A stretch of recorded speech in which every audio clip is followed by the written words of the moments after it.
Shalom, selamat pagi kekasih Kristus. Kita sudah memuji Tuhan dan menyembah Tuhan. Saatnya kita akan mendengarkan renungan singkat. Dan renungan ini saya beri judul dengan kekuatan kita adalah doa, atau doa adalah kekuatan kita. Terambil dari kitab Lukas pasalnya yang ke-22 ayat 39 sampai 46. Tapi yang akan kita baca adalah ayatnya yang ke-41 sampai ayatnya yang ke-44. Demikianlah firman Tuhan.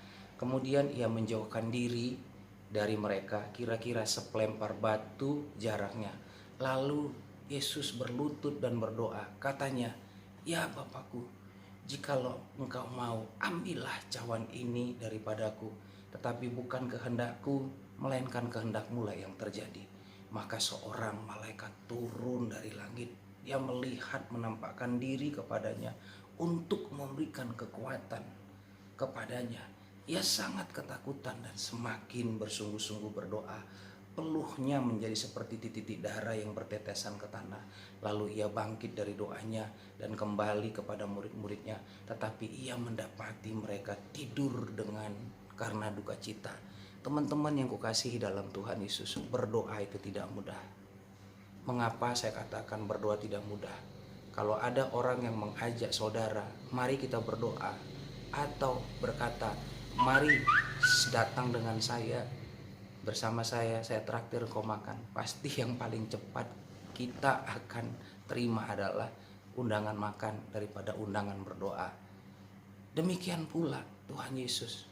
Yesus mengajak ketiga rasul muridnya, yaitu Yohanes, Petrus, dan Yakobus.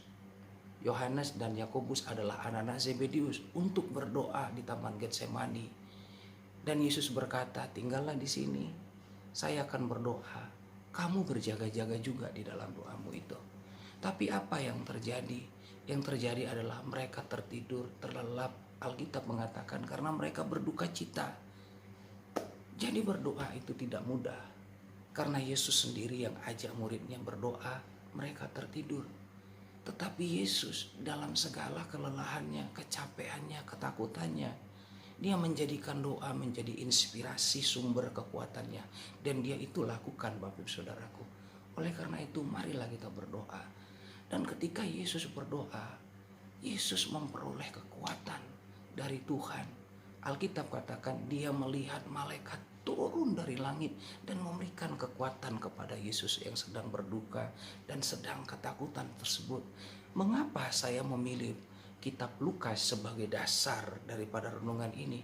Karena kitab Lukas memberikan cerita ini. Dalam kitab Yohanes, dalam kitab Matius tidak dikatakan.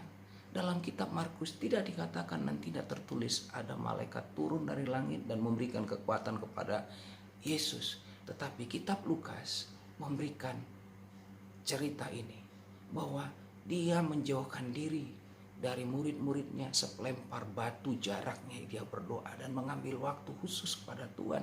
Dan dia berdoa karena dia takut, dia lemah. Akhirnya dia jadikan doa menjadi sumber kekuatannya. Teman-teman yang kukasihi dalam Kristus Yesus, kekasih Tuhan, Alkitab mengatakan berdoalah meski sulit. Daging memang lemah, mata memang berat. Kita ingin tidur dan istirahat. Daging lemah, tapi roh kuat. Kalau engkau dan roh saya kuat, putuskan hari ini saya akan berdoa. Karena doa pasti memberikan inspirasi kekuatan bagi saya. Semakin kau takut, semakin kita gelisah, semakin kita khawatir, harusnya semakin kita berdoa supaya semakin kita kuat. Yesus pun merasakan hal itu. Dia semakin takut, semakin gelisah. Di dalam pergumulannya, Alkitab mengatakan yang sudah kita baca tadi, keringatnya menjadi seperti titik-titik darah yang menetes di tanah. Tapi tetap Yesus berdoa. Semakin takut, semakin gelisah, semakin khawatir, semakin berbanyak berdoa. Karena doa adalah kekuatan kita. Doa adalah segala sumber kekuatan yang langsung dari sorga turun ke atas kita. Tuhan Yesus memberkati. Shalom, selamat pagi. Haleluya. Amin.